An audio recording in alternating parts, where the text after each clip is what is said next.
L'Université internationale de Rabat compte aujourd'hui plus de 3400 étudiants. C'est plus de 30% de boursiers, donc une vraie mixité sociale. C'est un campus de 27 hectares qui dispose de toutes les infrastructures sportives, extrascolaires et les bâtiments d'enseignement avec les laboratoires de recherche et les laboratoires pour les étudiants. L'UR est ce qu'on appelle un vrai campus intégré, avec non seulement les salles de cours et les laboratoires, mais également une vie. C'est-à-dire nous avons des résidences, il y a un logement sur place, il y a un service de vie étudiante, une restauration. Et pour nous, cette vie de l'étudiant, c'est 24/24, est une opportunité de formation. Un des éléments de fierté, c'est que l'Université internationale de Rabat est la première université reconnue par l'État en 2016. Il est à noter qu'elle a plus de 10 pôles de formation de qualité.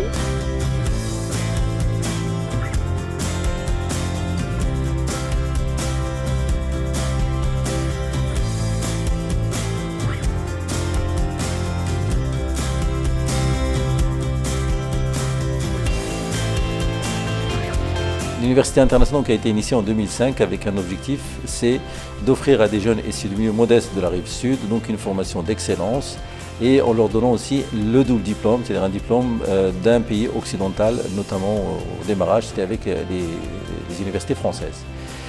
Ensuite, l'autre motivation, c'était l'ascenseur social. Et pour nous, l'ascenseur social s'est traduit par d'offrir à des jeunes issus du milieu modeste à suivre donc, les formations de l'Université internationale de Rabat, qui sont des formations payantes. Mais aujourd'hui, sur les 3400 étudiants qu'on a, on a 1300 étudiants qui sont boursiers.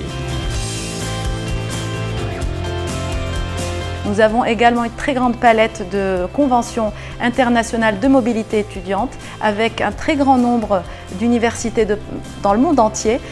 Aujourd'hui, nous en sommes à peu près 107 partenaires internationaux et plus de 25 pays avec lesquels nous avons signé des accords de partenariat de mobilité donc étudiante.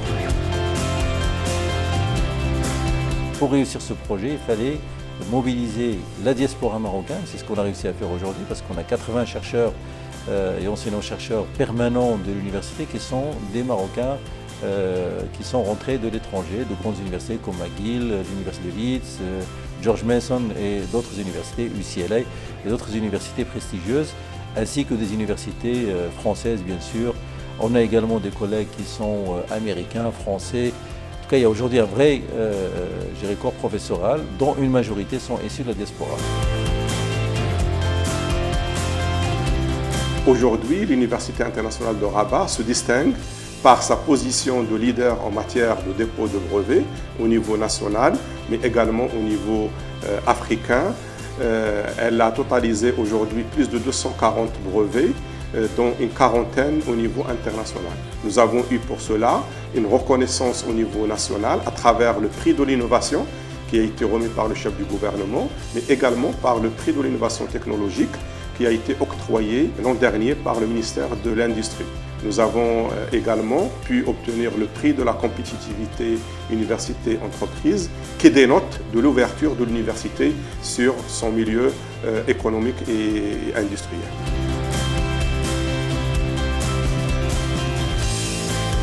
Donc ça, c'était les ambitions de l'université qui aujourd'hui se sont concrétisées par des résultats tangibles, à la fois en termes de formation, parce qu'on a un taux d'insertion de 85% de nos jeunes sont insérés au bout de 6 mois dans le milieu professionnel, donc ils trouvent un emploi.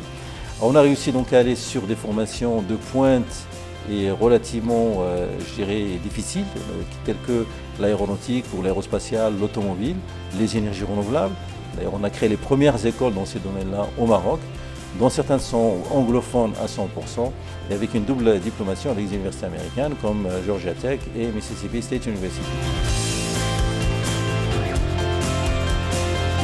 L'Université internationale, c'est une fierté marocaine qui se veut, dans son identité et dans son ADN, une université africaine et de rang mondial, avec et en essayant de suivre tous les standards internationaux et de se positionner au niveau africain et au niveau mondial.